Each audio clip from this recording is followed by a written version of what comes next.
Taigi, tikiuosi visi radot sėdimas vietas ir noriu tiesiog garsiai su jumis pasveikinti. Labas rytas, jaunieji karjeristai. Ar jūs tokie? Su daugeliu iš jūsų šiandien jau spėjau susipažinti, su tais, kuriais nespėjau, tai dar kartą prisistatau. Esu Rūta, iniciatyvos Kam to reikia projektų vadovė. Ir pirmiausia, noriu jūs pasveikinti visus čia susirinkusius nacionalinės karjeros savaitės proga, kuris startavo vakar įvairiuose Lietuvos mokyklose. Ir šios savaitės metu įvairių specialybių atstovai susitiks su jumis moksleiviai ir papasakos apie savo ateities kelią. Taigi visos šios savaitės metu susitikimuose dalyvaus nei daug, nei mažai. 30 kartų tiek, kiek jūsų šiandien čia yra salėje. Tai iš vis 9000 moksleivių. Ir tikriausiai verta paminėti, manau, kad verta, kad iniciatyvą globoja Lietuvos Respublikos prezidentė Dalia Grybauskaitė. Tai gal ją ir paplokim. Pagrindinis šios nacionalinės karjeros savaitės tikslas yra padėti moksleiviams surasti savo ateities kelią, surasti savo karjeros kelią, padėti pamatus karjeros formavimui. Ir būtent dėl šitų visų priežasčių prieš 5 metus dvi didelės Lietuvos kompanijos, Omnitel ir Swedbank, susitiko, susijungė, susidraugavo ir sako, padarom mes projektą Kam to reikia. Taip ir atsitiko, taip gimė iniciatyva Kam to reikia, dėl noro padėti jums visiems, moksleiviai. Ir aš asmeniškai pasakysiu, kodėl aš dirbu iniciatyvoje. Kai buvau 12 klasėje, manęs labai dažnai klausdavo, kuo tu būsi, kur tu stosi, ką tu veiksi. Ir mano atsakymas dažniausiai būdavo nežinau. Ir toj pačioj 12 klasėje, dar neturėdama brandos atestato, aš nusprendžiau, kad jo, reikia pradėti daryti karjerą ir reikia tikriausiai jau dabar tai pradėti daryti ir taip dar neturėdama nei išsilavinimo, aš įsidarbinau Omnitel, tada sekė karjera Swedbank ir tikriausiai dabar jums nei vienam nekeista, kodėl dirbu šitų dviejų įmonių bendrame projekte. Taigi, tikriausiai Kam to reikia iniciatyvos pagrindinis tikslas ir yra padėti suprasti, ko jūs norit, ką jūs galit, nes visi jūs galit. Ir aš jums pateiksiu pavyzdį, kaip veikia ta iniciatyva. Tikriausiai daugelis esat buvę savo mokyklų puslapiuose, tiesa? Ir kai eini į puslapį, tai puslapyje būna taip, mokyklos aprašymas, tikslas, vizija, misija, tačiau kai tai perskaitai, tikriausiai nesusidarai bendro įspūdžio, kaip veikia ta mokykla ir kokia jinai iš tiesų yra viduje. Tačiau, kai susipažįsti su jumis, mokyklos moksleiviais, mokytojais, sudalyvauji bendruomenės renginiuose, tikriausiai geriau pažįsti tiek mokyklą, tiek ir bendruomenę, ar taip? Taip, ar ne? Tai lygiai taip pat yra ir su profesijom. Daugelis mes žinom tokį vyruką su baltu chalatu, kuris vadina save gydytoju. Tai mes žinom, kaip jisai atrodo, maždaug žinom, ką jis veikia, bet mes neįsivaizduojam, kaip prasideda jo darbo diena, kuo jį baigėsi, kokia yra jo darbo rutina ir kokios yra jo atsakomybės visą dieną. Tai tam iniciatyva ir yra skirta, kad padėtų atverti duris į profesijų pasaulį, leistų jums pamatyti tai, kas vyksta už dažniausiai uždarytų įmonių durų. Ir per visus 5 iniciatyvos gyvavimo metus prie projekto prisijungė daugiau nei 2300 mokytojų ir 1200 įvairių specialybių atstovų. Ir svarbiausia paminėti, kad per visus 5 metus iniciatyvos veiklose sudalyvavo daugiau nei 100 000 moksleivių. Tai įsivaizduokit 300 kart tiek, negu yra jūsų čia dabar. Taigi, šiandien esame Swedbank centrinėje būstinėje ir mūsų iniciatyvos pagrindinis partneris sukvietė jūs visus čia, kad pasidalintų savo įžvalgomis apie ateities profesiją, ateities karjerą. Todėl aš tikriausiai ir kviečiu Swedbank Lietuvoje vadovę Dovilę Grigienę jūsų visų pasveikinti.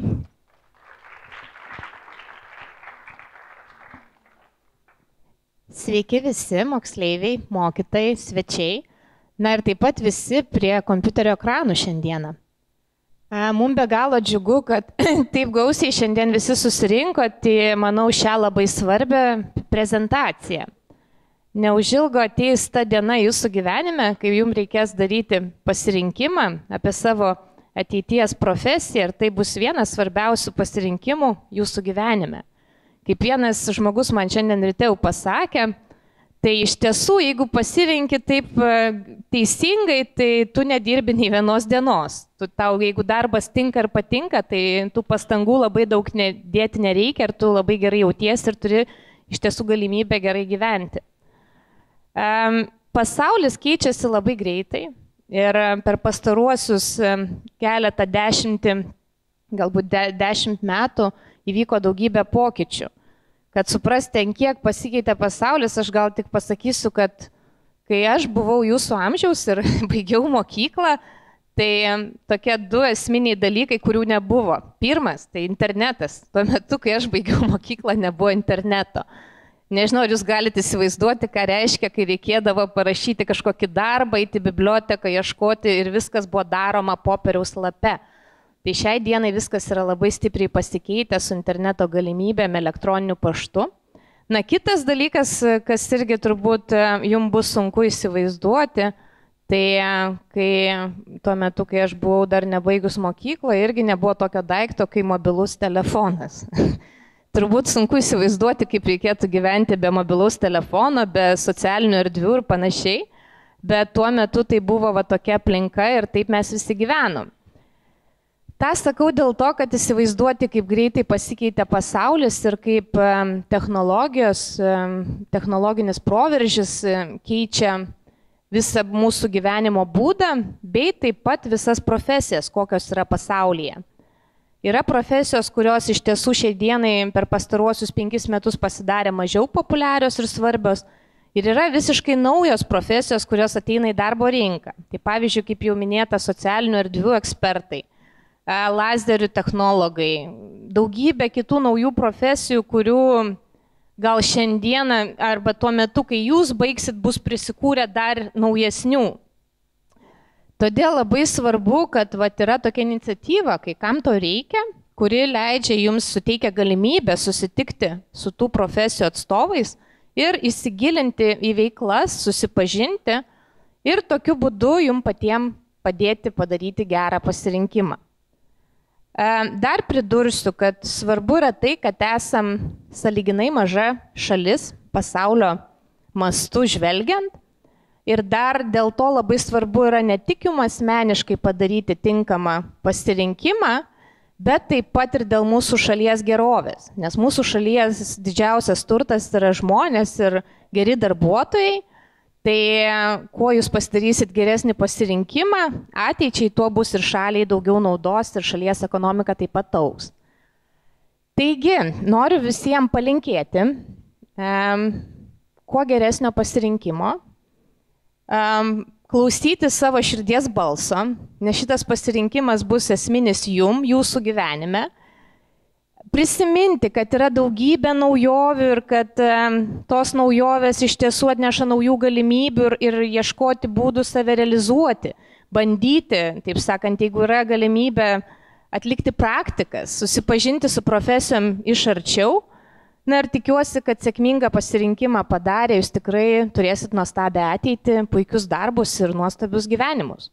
To jums visiems ir linkiu. O dabar pats metas pakviesti mūsų Swedbank vyriausią ekonomistą Nerijų Mačiulį, kuri šiandien jums ir papasakos plačiau. Dėkui visiems, geros dienos. Labas rytas. Tikiuosi, mane girdite gerai. Aš turėsiu jums daug klausimų ir tikiuosi, kad jūs aktyviai dalyvausite. Ne paskaitoj šitoj, ne pranešime, bet šitą mūsų susitikime. Ir mano pirmas klausimas, kuris man tikrai įdomus, tai yra, pakelkite ranką, kas jau žinote, ką tikrai norite studijuoti ir ką veikti savo gyvenime.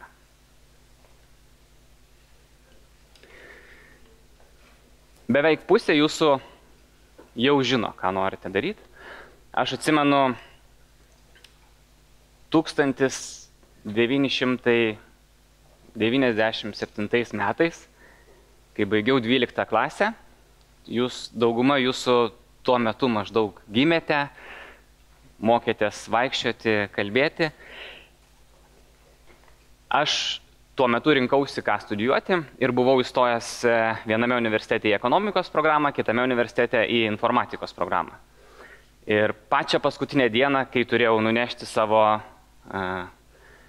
mokyklos baigimo pažymėjimą, atestatą į vieną iš pasirinktų universitetų, aš atsimenu, sėdėjau Kaune Laisvės alėjoje ir galvojau, tai kurį čia reikėtų dabar nunešti? Informatika ar ekonomika? Labai skirtingos sritys. Skirtingų kompetencijų reikalaujančios, skirtingas galimybės gyvenime suteikiančios. Ir patį paskutinį momentą aš dabar negalėčiau pasakyti, kuo remdamasis aš priėmiau tą sprendimą. Man patiko programuoti, aš mokykloje mokiausi, net 2 programavimo kalbas mokėjau, bet nebuvau tikras, ar noriu tą daryti visą gyvenimą. Ir tuomet pasirinkau ekonomiką ir aišku gavosi taip, kaip gavosi. Jeigu būčiau pasirinkęs informatiką, turbūt čia nestovėčiau prieš jūs ir nesidalinčiau savo žiniomis ir patyrimu. Galbūt jums bus lygiai taip pat. Ir gal tai nieko blogo, ar ne? Bet aišku, turbūt geriausia yra, kai jau priimdami sprendimą, kur studijuosite ir kaip dėliosite savo gyvenimo profesiją, jūs aiškiai suvokiate, kaip atrodys jūsų darbas, suvokiate, ar tam turite tinkamų kompetencijų, ar tam jaučiate kažkokią aistrą ir ar galėsite save sėkmingai realizuoti. Apie tai aš ir norėsiu pakalbėti artimiausią valandą ir tikrai tikiuosi ir tikiu, kad daugeliu jūsų aš jums padėsiu priimti kai kuriuos sprendimus ir jūs daug aiškiau matysite, ką darysite per savo gyvenimą. Pradėti galbūt norėčiau iš labai toli. Jūs baiginėjate mokyklą, studijuojate, mokotės kiekvieną dieną, turbūt faktų esate prikaupę labai daug istorinių. Kokia buvo vidutinė gyvenimo trukmė 16 amžiuje vidutinio europiečio? 35 metai. 17 amžiui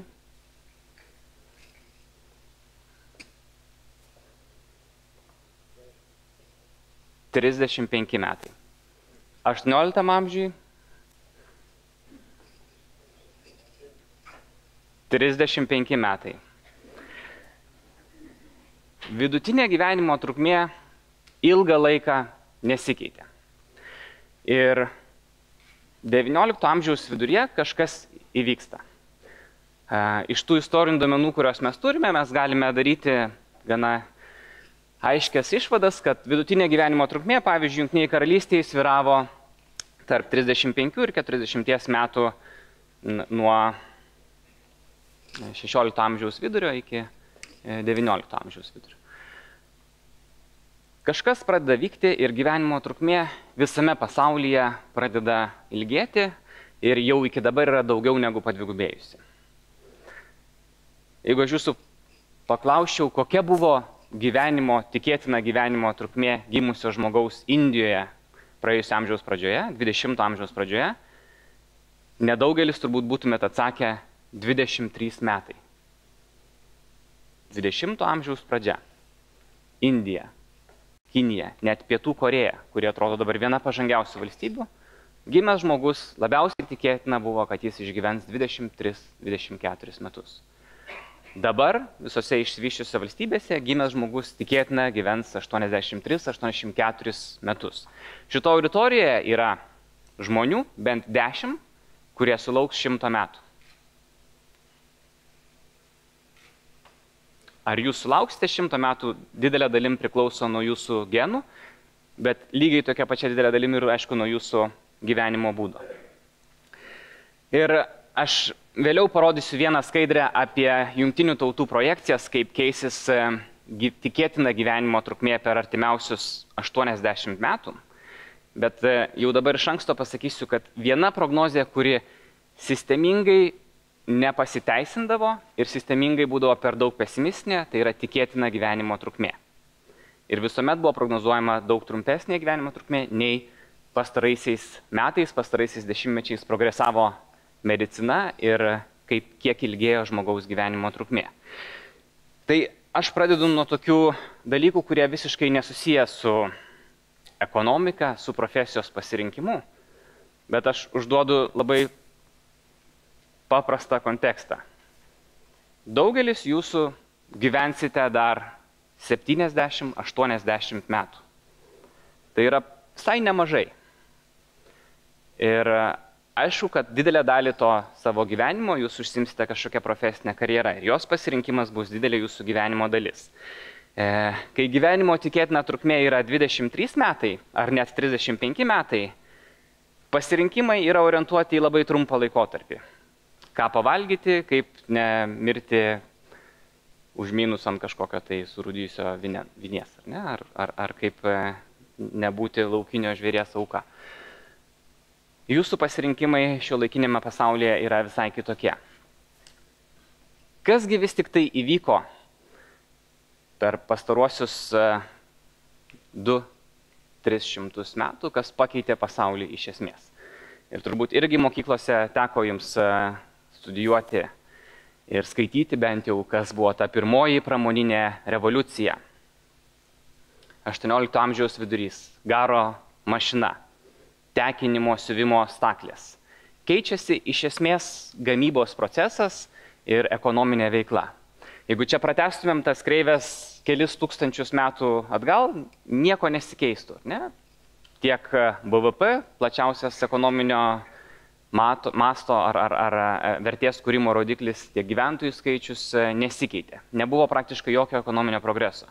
Jeigu pagalvotumėt, kada buvo sukurti pirmieji įrankiai, kuriuos žmonės naudojo buityje, medžioklėje. Kada? Pirmieji patys primityviausi įrankiai. Randami.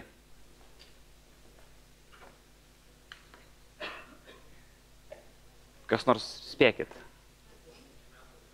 Kiek?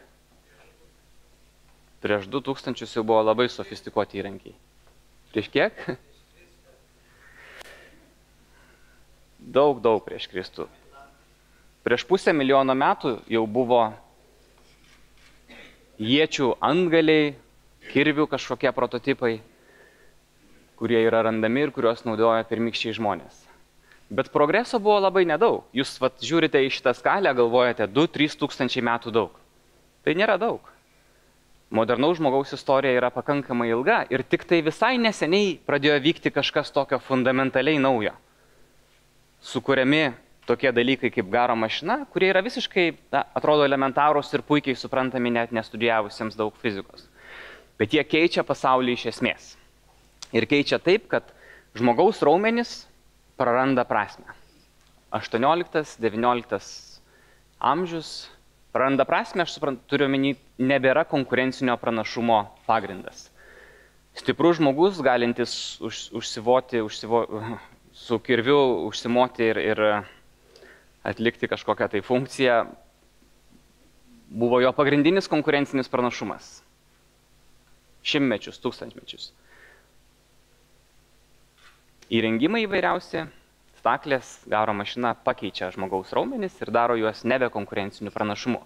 Prasideda antroji pramoninė revoliucija, gamybos linija, elektrifikacija, antibiotikai, telefonas, telegrafas, daugybė įvairiausių atradimų, kurie amplifikuojasi, vienas kitą papildo ir matome sprogstamoji galia pradeda sparčiai augti žmonijos sukuriama pridėtinė vertė, auga pasaulio bendrasis vidaus produktas, didėja gyventojų skaičius.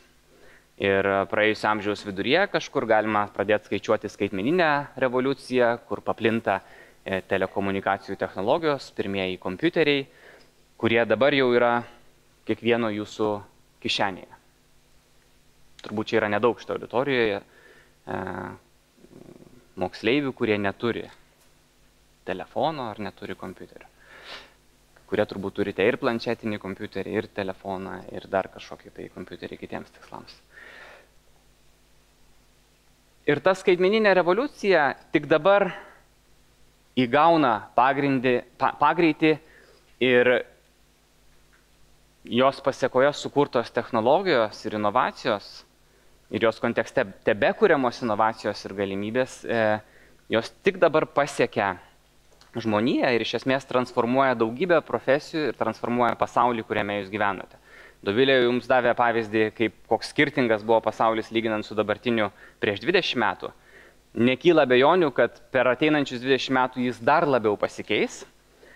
Ir aš pabandysiu jums duoti užuominių tai, kokia kryptimi vyks tie pokyčiai. Iš esmės, dabar jau kai kurie ekonomistai kalba apie trečiąją pramoninę revoliuciją. Būtent visų ankstesnių atradimų dėka ir 3 svarbių jėgų dėka, apie kurias aš netrukus pakalbėsiu, mes matysime revoliucijas įvairiausiose srityse.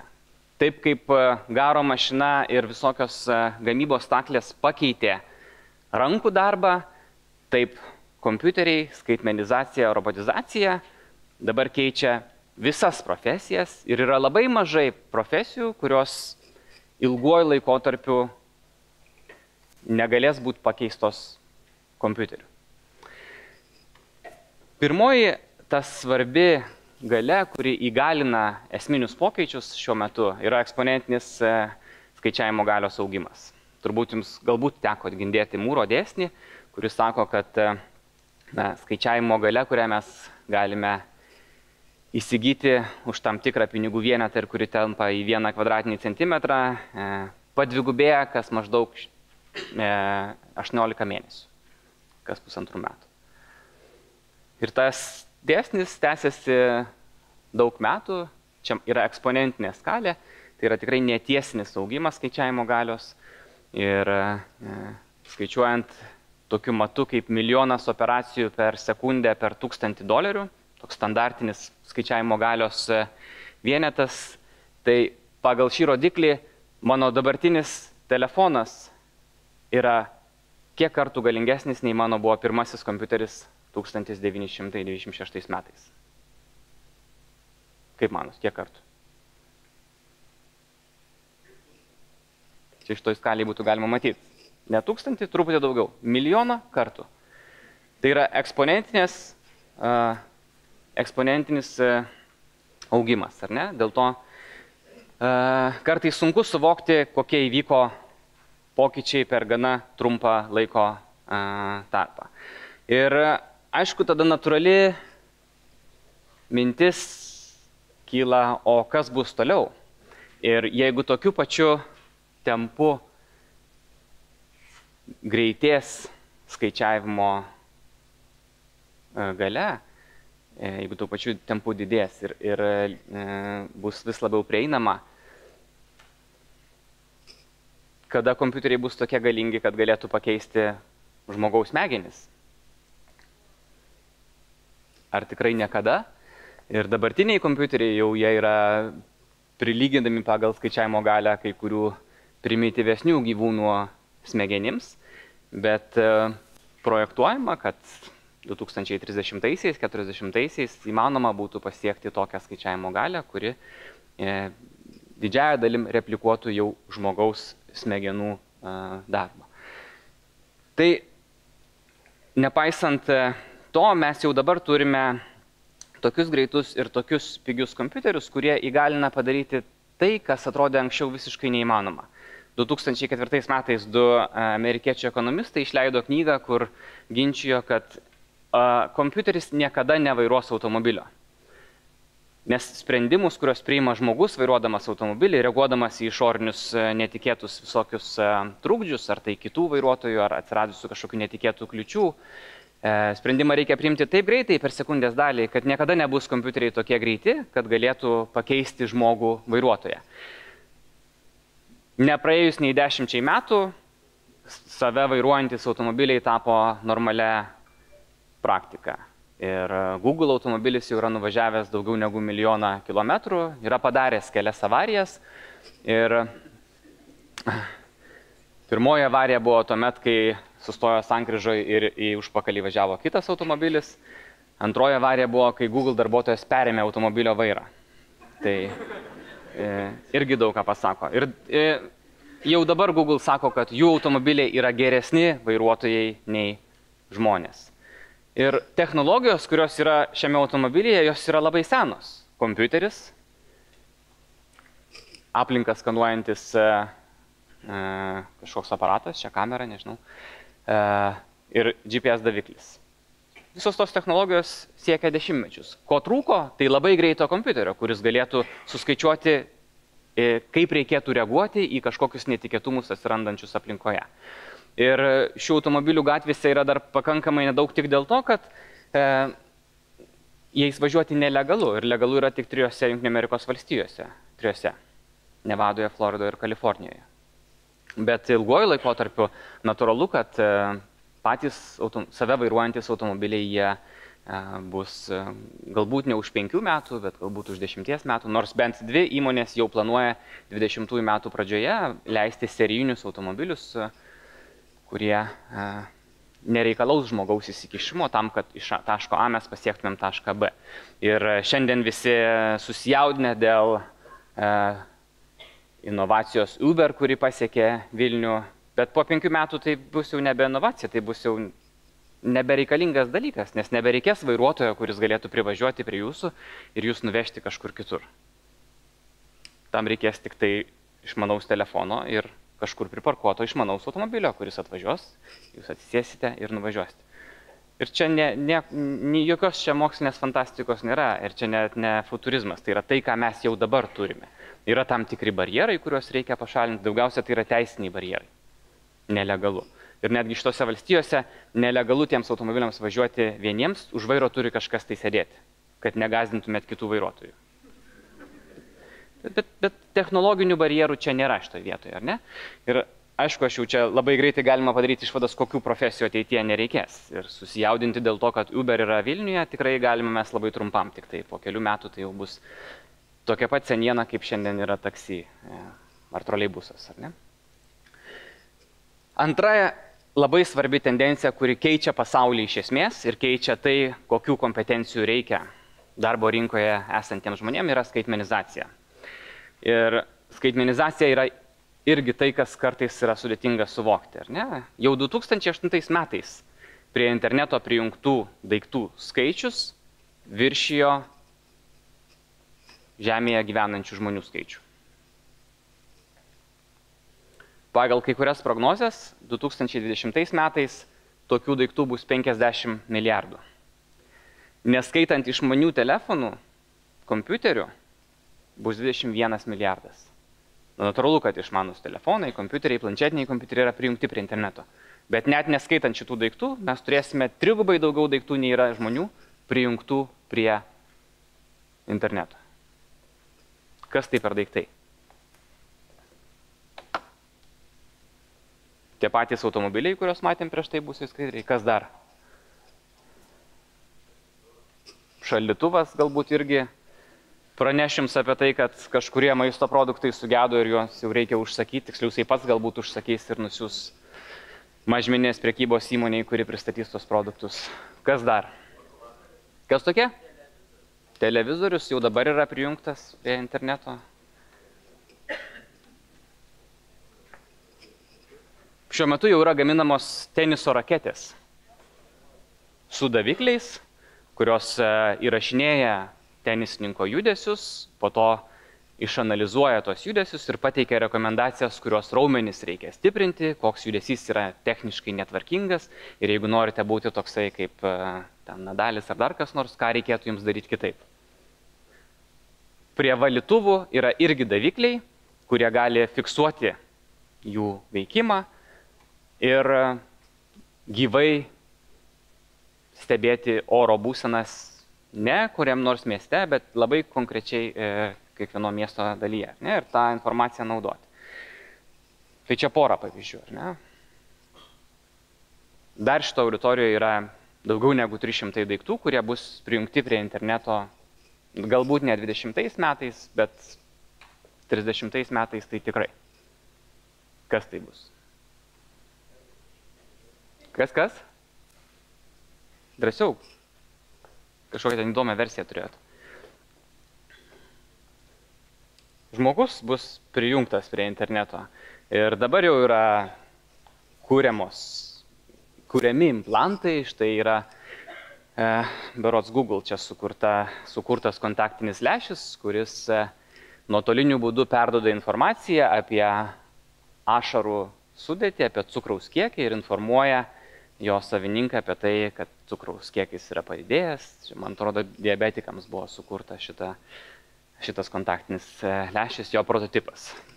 Nežinau, ar jisai praktikoje bus naudojamas, bet tai jau yra indikacija, kad daugybė daiktų, kurie yra prie mūsų kūnų, jau yra prijungti prie interneto, bet ateityje turbūt bus įvairūs davikliai, kurie stebės mūsų sveikatos būklę, koks yra mūsų spaudimas, širdies ritmas, kraujo sudėtis, visa kita. Ir jūs gausite išmaniam telefonui ar kažkokiam kitam išmaniam renginį informaciją apie tai, kad tikimybė, jog artimiausią savaitę neatsikelsite iš lovos yra padidėjusi ir jums reikėtų apsilankyti pas gydytoją. Neabejoju, kad medicina žengs tą kryptimį ir jūsų organizmo stebėsena bus daug pažangesnė nei ji yra dabar. Tam technologijos yra visos, ar ne? Yra ten daugybė niuansų susijusių su privatumu, ar jūs norite, kad jūsų gydytojas matytų jūsų kraujo sudėtį. Kai kuriais gyvenimo momentais gal ir nenorite, ar ne? Bet kai ant kitos kortos pastatyta, kad jeigu jūsų gydymo institucija žino viską apie jūs, apie jūsų širdies ritmo sutrikimus, apie jūsų hormonų sutrikimus, kraujo sudėtį ar kažką tai kitą, ir bet kada gali jūs įspėti, laiku įspėti apie artėjančias ligas, tai galbūt jūs ir paaukosite dalį to privatumo tam, kad būtumėte apsaugoti ir gyventumėt ne tik tai kai kurie iš jūsų 100 metų, o dauguma gyventų 100 metų. Ir aišku, tai reiškia, kad yra daugybė sukaupiama duomenų. Visi tie daiktai prijungti prie interneto, tai yra kaupiami duomenys. Kaupiami duomenys apie tai, ką daro žmonės, ko ieško žmonės, ką veikia žmonės, ką fotografuoja, kaip elgiasi ir taip toliau. Vien 12 metais buvo sukurta daugiau duomenų nei per paskutinius 5000 metų. Ir dabar beveik visi duomenys, 99,9% yra skaitmeniniai.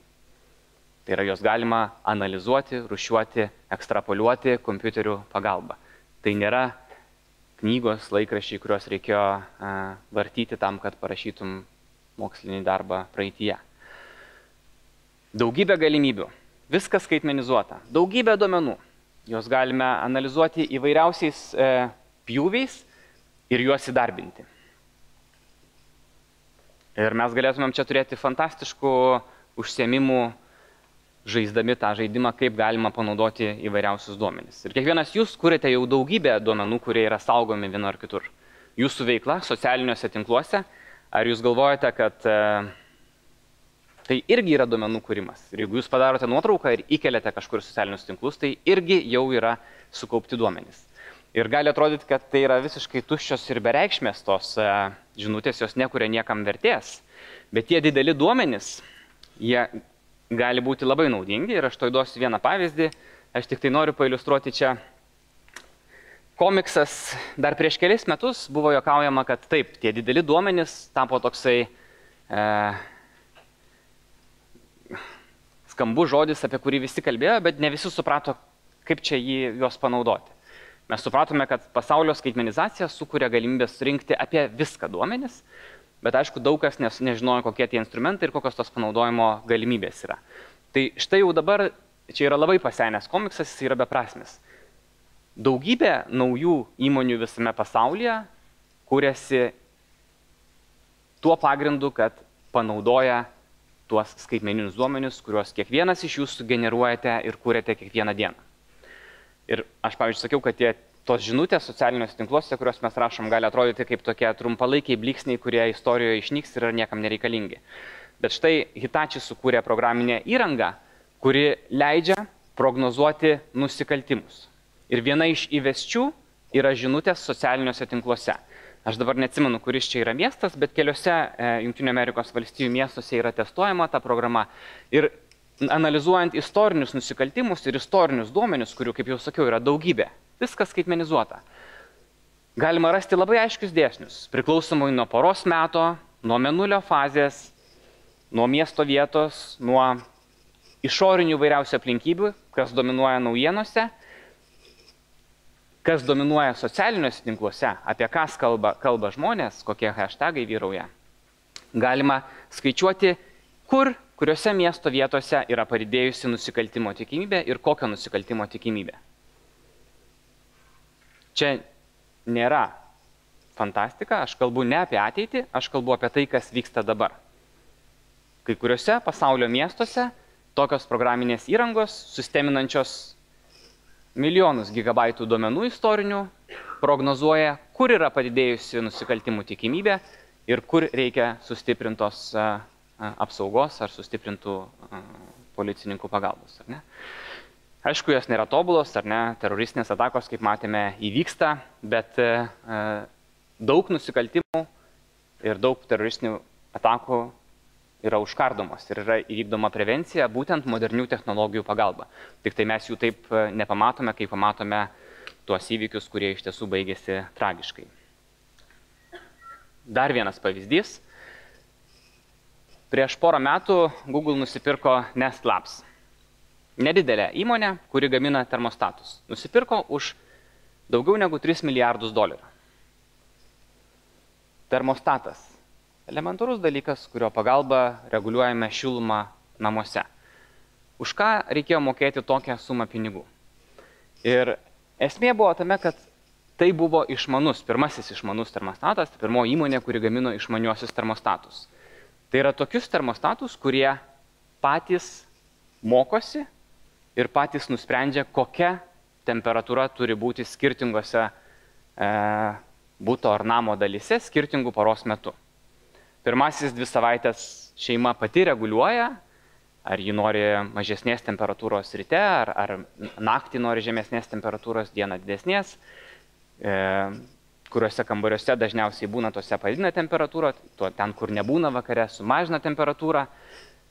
Termostatas, stebėdamas tą aplinką ir šeimos gyvenimo įpročius, apsimoko ir po to pats reguliuoja temperatūrą. Žino, kada išeina žmonės iš namų, kada galima sumažinti temperatūrą, žino, kada grįžta, kada ją galima padidinti, reaguoja į aplinką. Išmanus termostatas sukaupia daug duomenų, prijungtas prie interneto, stebi aplinką ir pagal tai leidžia, kaip jie patys reklamuojasi, leidžia sutaupyti 20 iki 20% lėšų skiriamų namų šildymui. Tai duomenys suteikia daugybę galimybių, kurias galima, ir mes tik dabar pradedam matyti tos pavyzdžius. Tie pavyzdžiai yra pastarųjų kelių metų. Tiek išmanus termostatai, tiek nusikaltimų sprendimas, tiek kiti visi pavyzdžiai. Tik dabar tie duomenys pradedami įdarbinti. Ir būtent, kaip jau sakiau, daugelis tų startupų, jaunų įmonių, jaunų žmonių, būtent ieško galimybių, kur ir kokius duomenys surinkti, kaip juos išanalizuoti, supjaustyti ir kaip juos įdarbinti. 3 žingsniai. Čia yra kol kas karščiausia profesija, karščiausias užsiėmimas ir dažniausias sėkmingų startupų verslas. Ir trečia, svarbiausia ir paskutinė tendencija arba jėga, kuri keičia mūsų pasaulį, yra kombinatorinė galia. Institute of New Economic Thinking tyrėjai išanalizavo JAV patentus nuo 1790 metų iki pastarųjų metų. Ir štai pastebėjo tokias tendencijas, kad 60% patentų buvo visiškai naujos technologijos ir nauji atradimai, 40%, šiek tiek mažiau nei pusė, buvo esamų technologijų jungimas, tobulinimas, įvairios jų kombinacijos. Ir būtent pastaruoju metu, pastarąjį dešimtmetį, naujų technologijų, tų statybinių dalelių, kurias galima jungti, kūrimas sulėtėjo. Yra vis mažiau tokių iš pamatų sugriaunančių kažkokį mūsų suvokimą ar technologiškai naujų atradimų.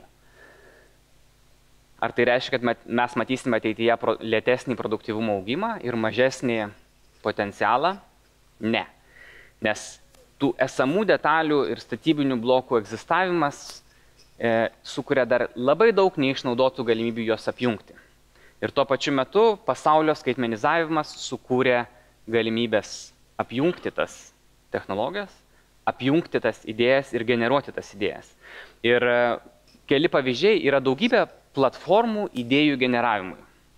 Tiek, pavyzdžiui, mokslinių problemų sprendimui, toks kaip Innocentive, ir kurį labai aktyviai naudoja netgi NASA. Ir vienas iš geriausių buvo pavyzdžių, kuomet NASA norėjo patobulinti savo modelį, kurio pagalba prognozuoja Saulės blyksnius. Jie ten turi modelį, kur prognozuoja 24 valandas į priekį ir 48 valandas į priekį. Ir tam tikrų tikslumų gali prognozuoti, kada bus Saulės blyksniai, kurie ten turi implikacijų viskam pasaulyje. Ir paprašė per tą platformą bet kieno, kas gali prisijungti, sukurti, patobulinti šį modelį. Ir kažkoks pensininkas, radio inžinieris patobulino labai reikšmingai tos modelius, kurios dabar ir naudoja NASA. Tai tokių pavyzdžių yra labai daug. Yra kitos platformos tokios kaip Quirky, Afinova, kur galima kiekvienam iš jūsų realizuoti savo idėjas. Jūs turite verslo idėją, jūs turite kažkokio produkto dizainą ir matot, kad pasauliui jo labai reikia. Tai jūs neturite dabar pinigų tam sukurti ar kažkokių kitų galimybių.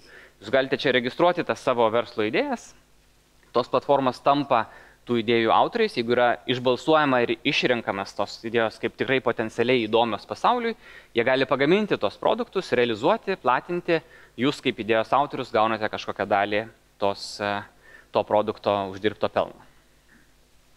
Tai yra platformos, kurios sukuria kombinatorinę galią. Tie žmonės, kurie galbūt yra labai genialūs ir labai turi daugybę gerų idėjų, bet praeitie neturėjo jų galimybių jų realizuoti, jų paskleisti po pasaulį.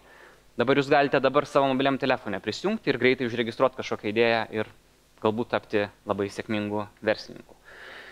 Tai kombinatorinė galia yra ne ką mažiau svarbi. Čia Bostono pavyzdys man labai patiko.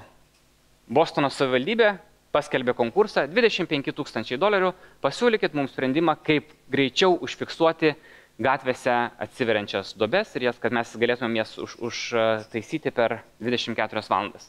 Ir laimėjo, jeigu gerai atsimenu, keli studentai pasiūlė labai paprastą aplikaciją mobilaus telefono Street Bump, kuri naudoja visuose mobiliuose telefonuose esančius jutiklius, giroskopą ir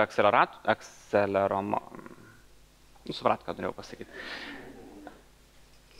Daviklį matuojantį pagreitėjimą, akseleratorių.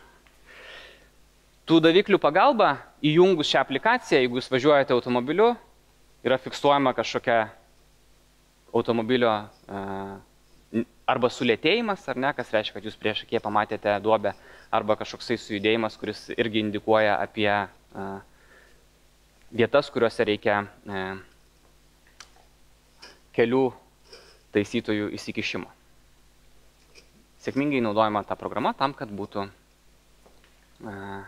greičiau užtaisomi keliai. Pavyzdžių daug, ar ne? Ir tokia idėja, atrodo, nebuvo sunku čia sugalvoti, bet kas būtumėm galėję tą padaryti. Bent jau taip retrospektyviai atrodo, kad tai labai paprasta, ne? Bet kažkas sugalvojo ir kažkas pasiūlė.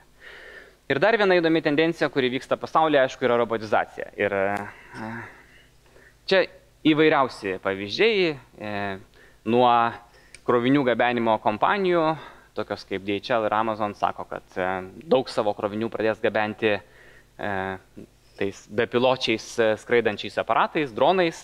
DHL jau pirmieji tą išbandė į vieną Vokietijos salą Baltijos jūroje, gabeno tokius krovinius. Yra ir tokių robotų, kurie galbūt matėte Boston Dynamics klipus YouTube, jie buvo čia vienu metu populiarūs prieš metus, tuo metu, kai pirko juos Google. Irgi atrodo labai gerai, aplikacija jų kol kas neaiški.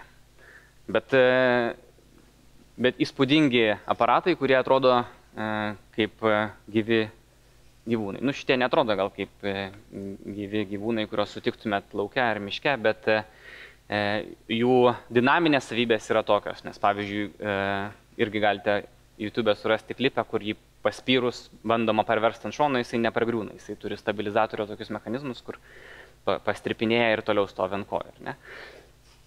Vėlgi galėtumėm žaisti valandą laiko, pagalvoti, kaip galima juos panaudoti.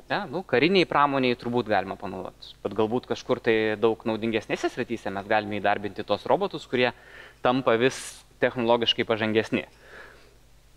Man kažkada labai buvo įstrigęs Baxter robotas, kuris dabar jau čia turbūt net nereikėtų jo rodyti, nes tai yra gana sena technologija, maždaug 4 metų senumo, bet buvo prieš 4 metus pirmasis robotas, kuris pats mokėsi.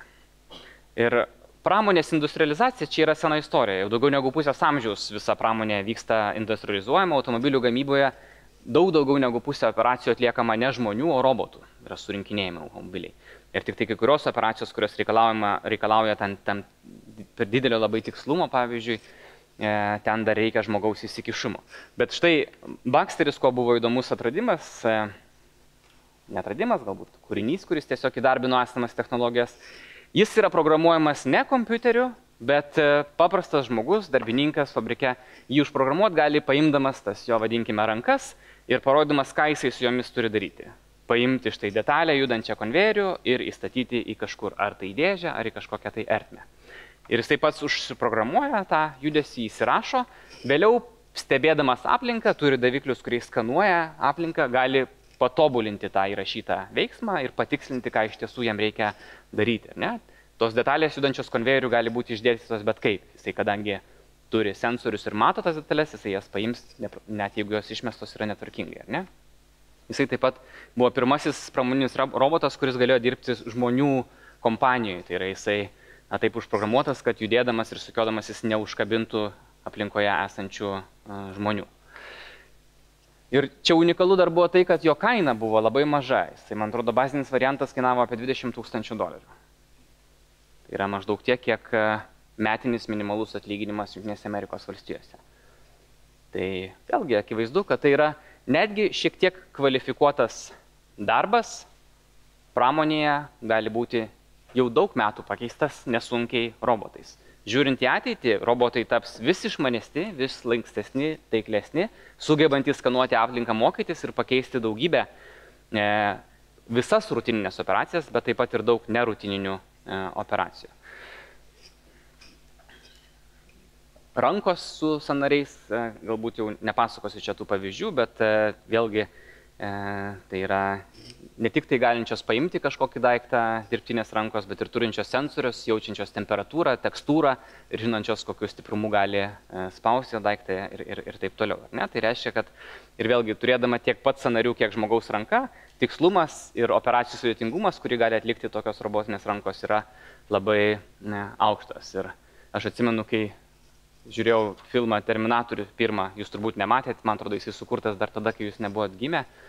Tai ten buvo toks robotas, kuris tuo metu atrodė kaip visiška fantastika, dabar tai atrodo kaip visiška seniena. Dabartiniai robotai yra daug efektyvesni negu tas pirmojo Terminatoriaus robotas. Pasižiūrėkit, kad nors jeigu norėsite senovinių filmų pasižiūrėti. Ir tie robotai labai greitai skverbėsi į visas pramonės įmonės. Foxconn fabrikas yra trečias didžiausias pasaulio darbdavys. Vienu metu turėjo beveik 1,5 milijono darbuotojų. Dabar turi mažiau negu 1 milijoną darbuotojų. Dalį tų darbuotojų pakeitė jau robotai. Tai yra tie, kurie gali atlikti gana sudėtingas rutininės operacijas. Ir tai reiškia, kad mes matome netgi kvalifikuoti darbuotojai. Tai nėra kažkoks ryžių lauko darbuotojas, ar ne? Jisai turi suprasti, kad surinkinėja planšetinį kompiuterį, tai yra kartais sudėtingos, labai didelės precizijos reikalaujančios operacijos. Netgi juos gali iš darbo rinkos labai sėkmingai išstumti robotai. Išmanūs miestai, vėlgi, automobilio greitį matuojantis policininkas ar pažeidimus fiksuojantis kelių eismo pareigūnas, stabdantis automobilį, čia yra praeitas amžius.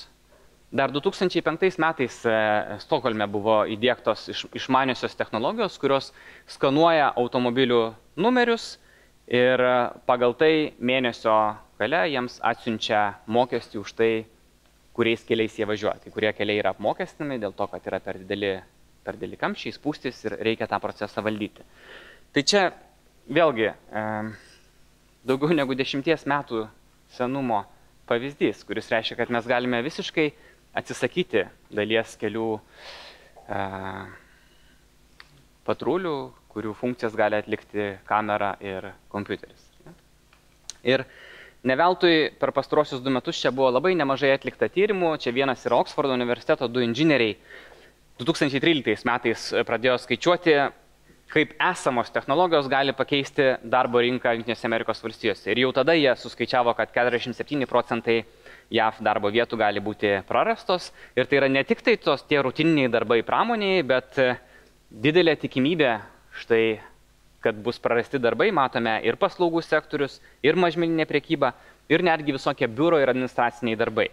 Ir matome, kad, aišku, čia standartinės, jau klasikinės, kur prarandamos darbo vietos, tai yra pramonė ir transporto sektorius, bet ir netgi, atrodo, aukštesnės kvalifikacijos darbai,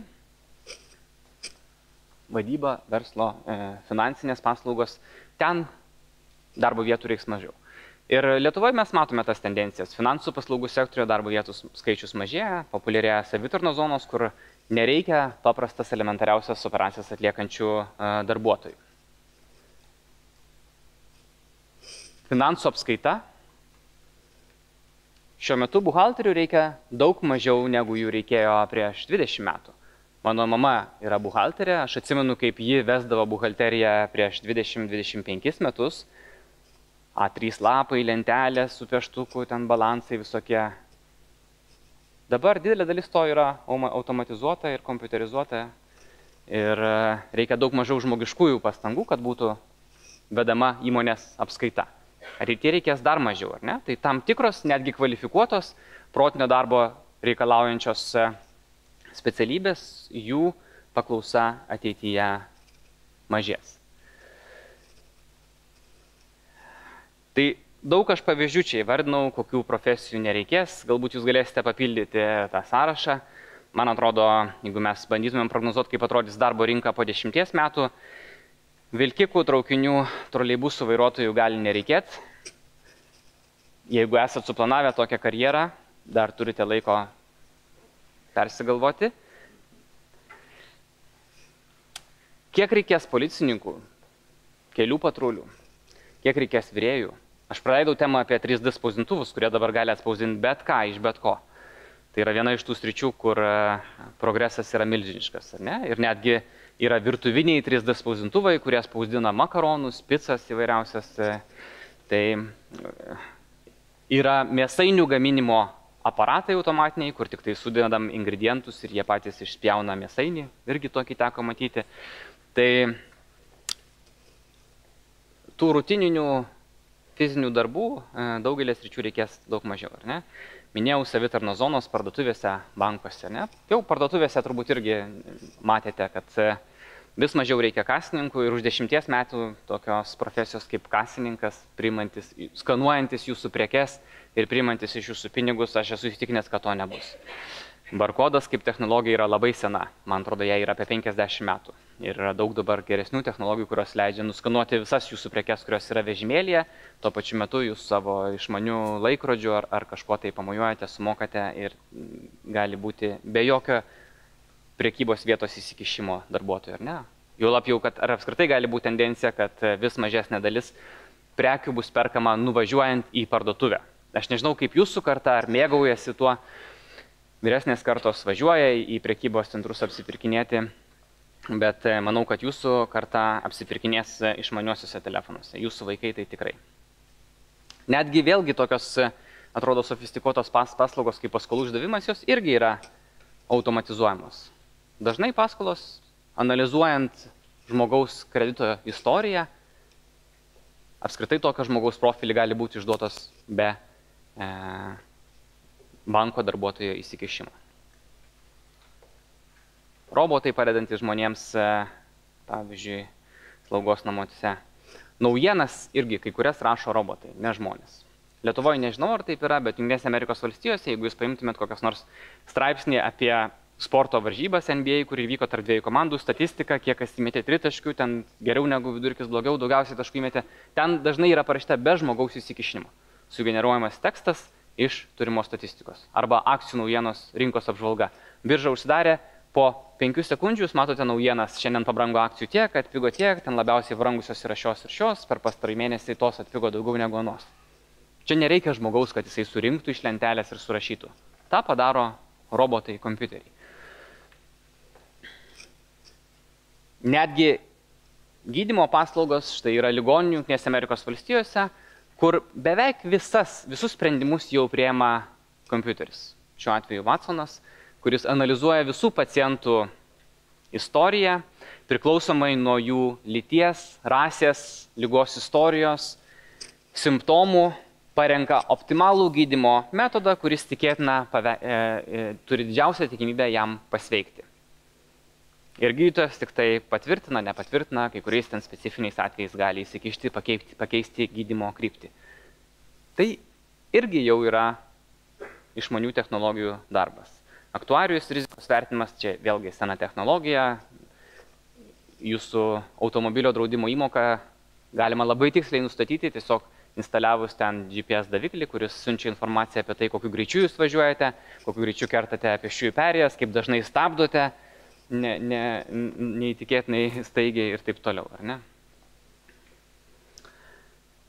Kelionių agentas vis dar, man atrodo, yra egzistuojanti profesija ir man atrodo, yra dar tokie dalykai kaip kelionių agentūros, nors aš nesu tikras, ką jos daro ir kam jos yra reikalingos. Ne? Jeigu jūs kad nors planavote kelionę, ar įsivaizdavote, kad eisite į kažkokią tai kelionių agentūrą, atsisėsite ten prie staliuko, vartysite katalogą ir kelionių agentas jums patarinės, kur reikėtų nuskristi ar ten kokį viešbutį važiuoti.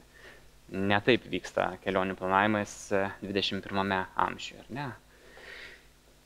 Pardavėjai, konsultantai parduotuvėse šiuo metu atlieka baisią funkciją, ne baisią funkciją, bet kaip čia reikėtų pasakyti, yra vienas baisus jų gyvenimo aspektas, pavyzdžiui, buitinė technika prekiaujančiose prekybos vietose, ateina žmonės, apžiūri fotoaparatą, apžiūri kompiuterį, išbando jį ir tada sako, taip, puikus daiktas, aš jį pirksiu, išeina namo ir nusiperka internetu 5% pigiau. Ne? Tai vėlgi, kaip atrodo tokių prekybos vietų, prekybos konsultantų ateitis. Ir šitą sąrašą būtų galima pildyti labai ilgai. Ir tada kyla klausimas, tai kokių čia tų profesijų reikės ir ko čia nepakeis tie kompiuteriai, vis tobulėjantis ir kokių mums kompetencijų reikės ateityje.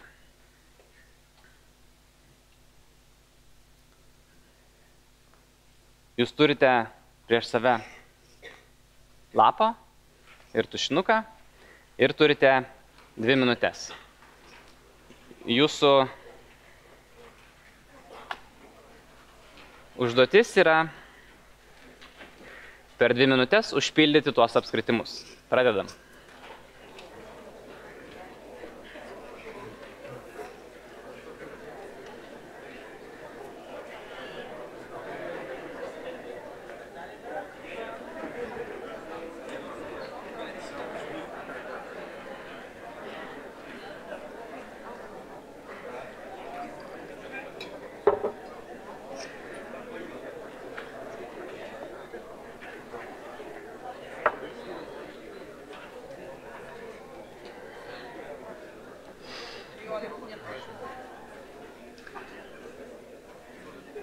Pakelkite ranką, jeigu jau baigėte, kas nors.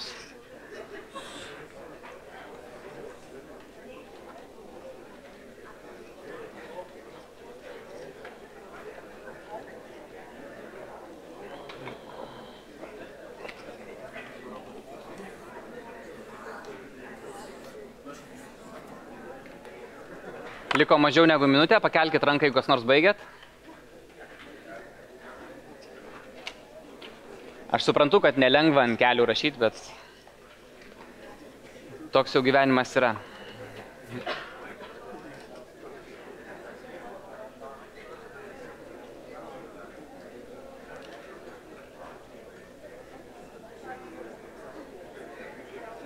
Pakelkit ranką. Baigėte, kas?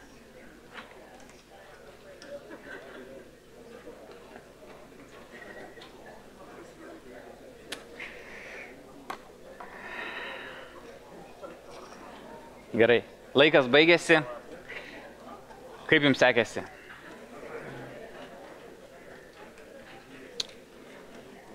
Gerai, jau. Gal kas nors nori pasidalinti, kaip jums sekėsi užpildyti tuos apskritimus? Noriu pasižiūrėti.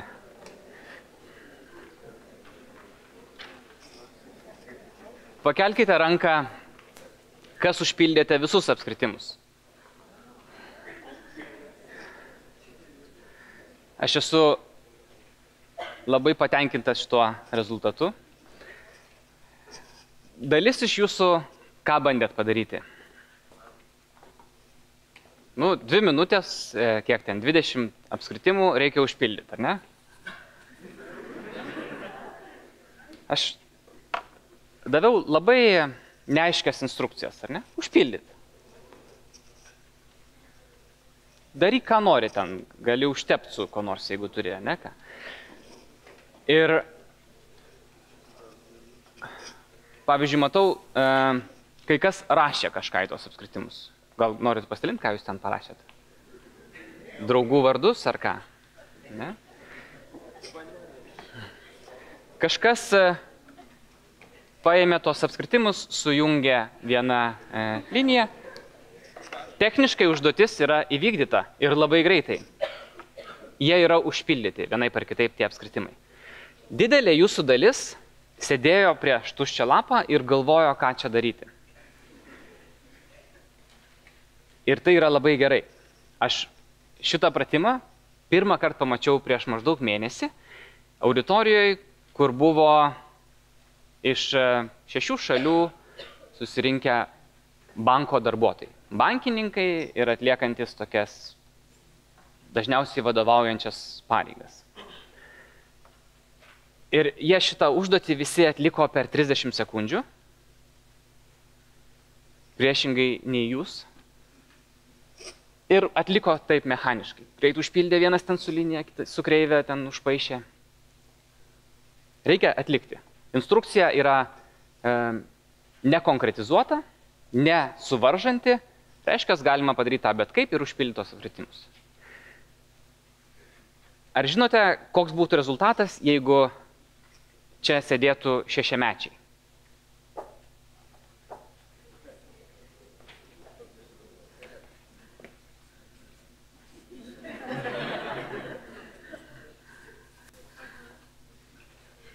Kas nors bandė tokį?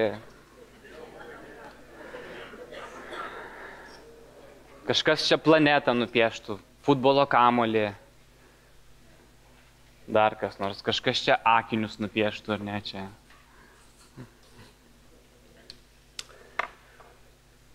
Visiškai neįkalinti protai. Vidutinio amžiaus bankininkai turi aiškiai užduotį užpildyti kuo greičiau, nesvarbu kuo. Įvykdyti užduotį geriausia, kad per greičiau negu užduotos 2 minutės. Buvo tik tai keli, kurie darė tai 2 minutės.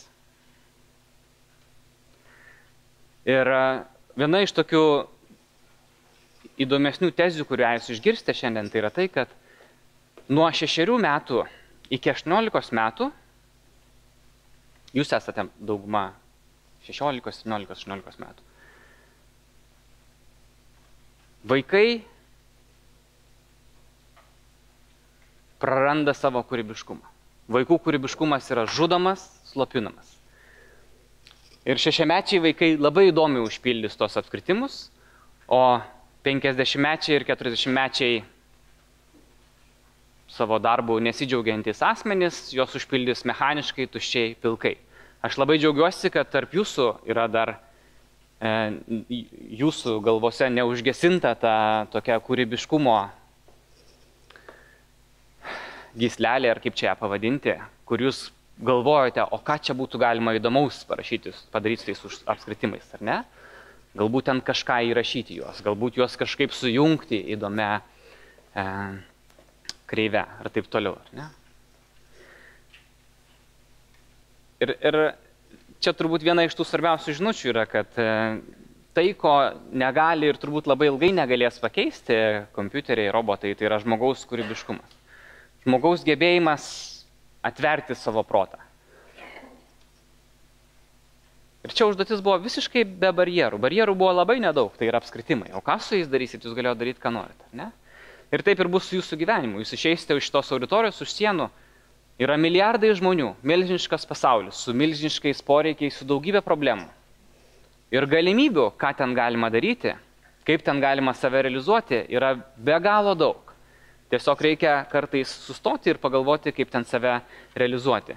Ir šiaip jeigu žiūrinti kokią oficialią statistiką, mes dabar jau matome, kad iš esmės vienintelė sritis, kur didėja darbuotojų skaičius, čia Lietuvos statistika, yra aukštos kvalifikacijos darbuotojų.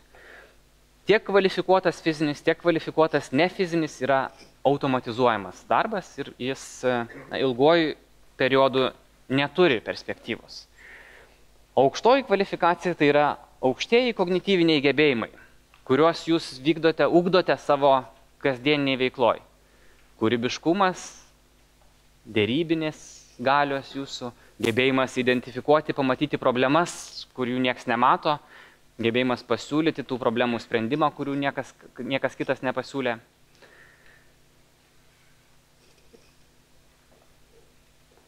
Daugelis jūsų turbūt nemėgsta, keli iš jūsų nemėgsta studijuoti matematikos. Aš pats universitete ilgą laiką dėstau vieną matematikos discipliną, matematinę analizę ir aš matau studentų veidus. O, diferencialinės lygtys, integravimas. Nu, kokia tikimybė, kad aš savo gyvenime naudosiu čia šitą neapibrėžtinį integralą e laipsnį x, man ten reikės suskaičiuoti, ar ne? Jūs turbūt turite tokių minčių. Bet vienas iš svarbiausių dalykų, kurį jūs turite atsiminti, kad mokymasis net netaikomųjų dalykų, integravimo ar diferencijavimo, kurių tikrai jūsų daugelis galbūt gyvenime naudosite, yra smegenų mankšta. Kai jūs einate į sporto klubą ir kilnojate štangas, jeigu kas nors einate, tai jūs ne dėl to kilnojat, kad išėjus į gatvę jums reikės kilnot štangą, ar ne? Arba jeigu jūs ten aerobikos pratimus darote, tai ne dėl to, kad jums reikės to. Yra visai kitos priežastys. Tai taip kaip jūs ir treniruojate savo raumenį, savo kūną dėl visai kitų priežasčių, taip ir smegenų mankšta yra ir turi būti nuolatinis procesas. Aš jums dar pabaigai pateiksiu vieną tokį įdomų tyrimą, kuris rodo labai aiškią tendenciją. Žmogiškojo kapitalo grąža nuolat didėja. Ir čia mato transformaciją, kai pasikeitė per pastarosius, čia jau ne pastarosius metus, bet per 10 metų. Žmogiškasis kapitalas plačiaja prasme, jūsų gebėjimai, jūsų kompetencijos, jūsų išsilavinimas. Kiekvienas papildomas vienetas to išsilavinimo suteikia vis didesnę grąžą. Štai koks įvyko atotrukis nuo 2000 metų. Dar daugiau, ta grąžos kreivė tapo įgaubta. Tai yra ribinė grąža yra didėjanti. Kiekvienas papildomas išsilavinimo vienetas, papildomas kompetencijų vienetas suteikia vis didesnę grąžą. Iš pradžių ta kreivė yra labai plokščia ir ten įgyjimas pradinio vidurinio išsilavinimo, jisai praktiškai duoda labai mažai naudos, jūs įgydėte tik tai bazinės kompetencijas. Bet kiekvienas tolimesnis ir ypač patys paskutinieji žingsniai, pačios didžiausios ir ribinės kompetencijos, kurių neturi daugelis aplinkinių, jos sukuria didžiausią grąžą. Ir visas pasaulis, visos profesijos, visos specialybės tampa tokios, kokios yra sportininkų ar pramogų pasaulio atstovų, muzikantų. Kuo jie išsiskiria? Kuo išsiskiria sportininkai ir dainininkai nuo kitų profesijų?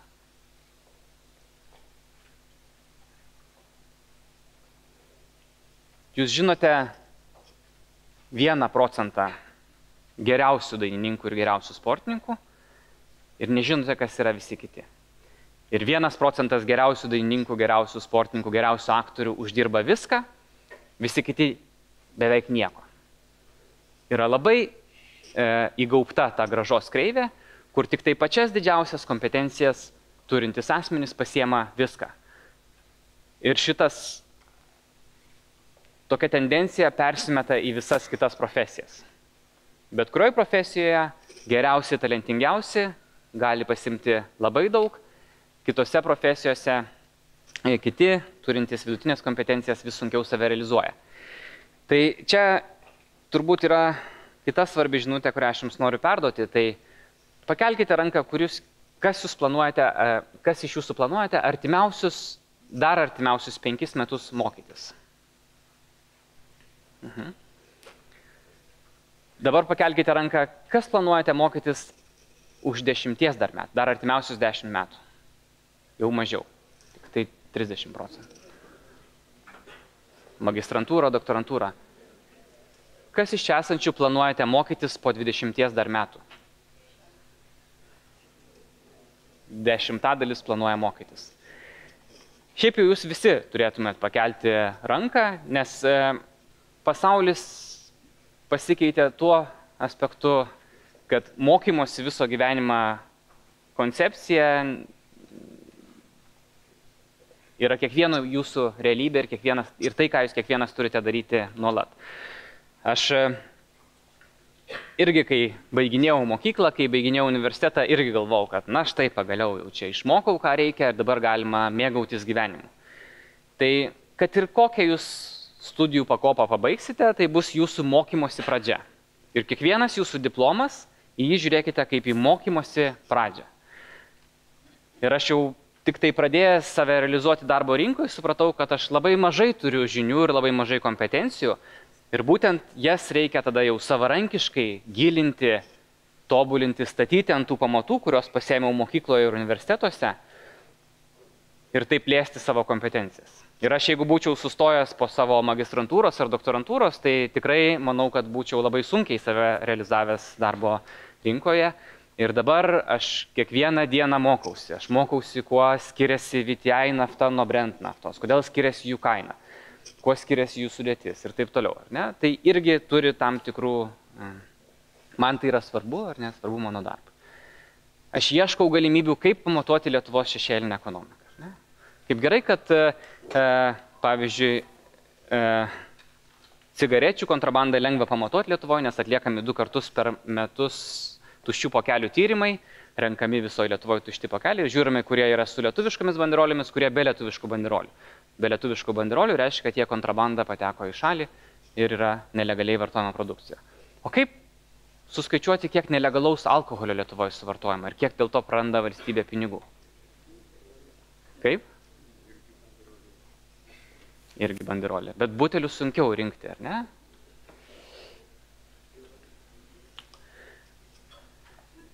Ir tada reikia sėdėti ir galvoti ir ieškoti kūrybingų būdų, kaip surasti ir identifikuoti tuos būdus,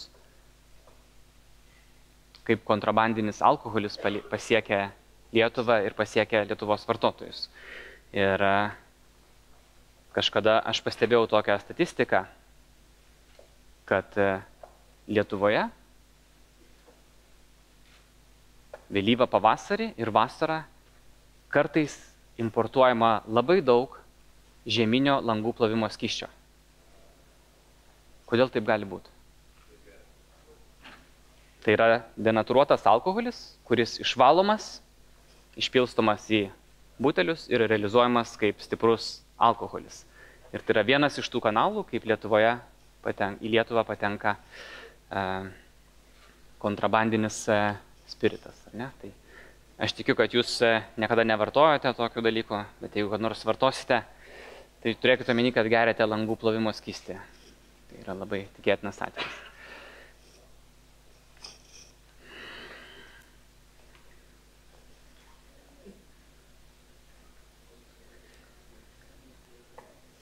Jungtinės tautos prognozuoja, kaip sakiau, kad mes gyvensime vis ilgiau ir ilgiau.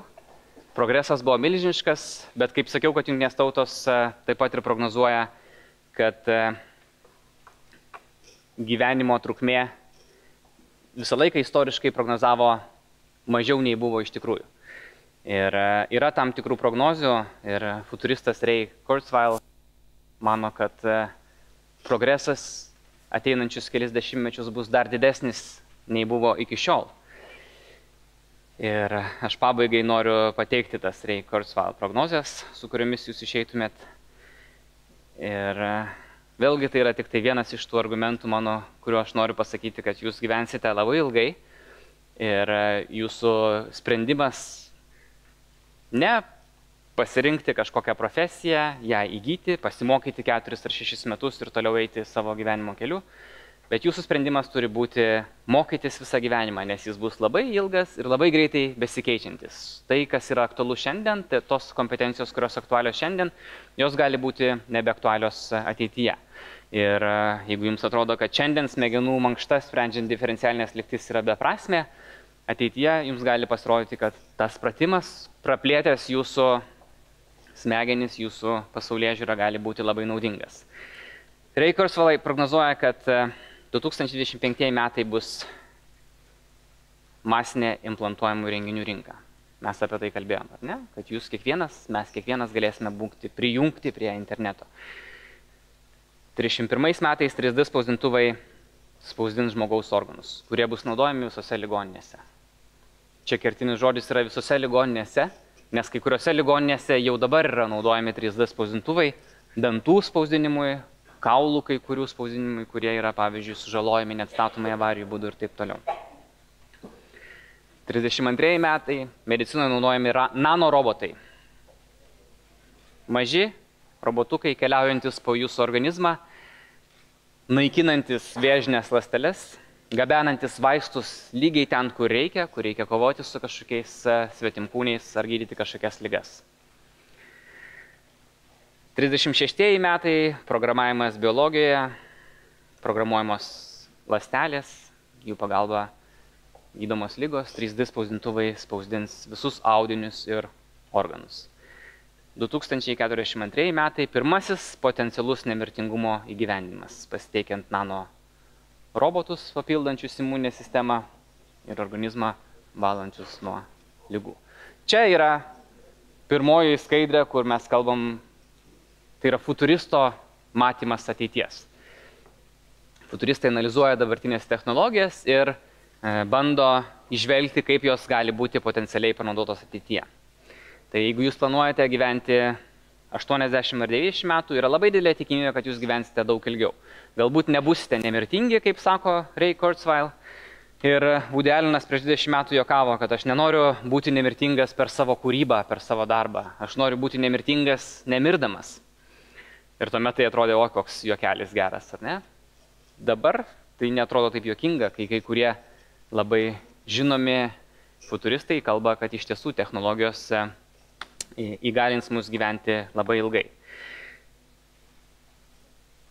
Tiek aš jums norėjau papasakoti.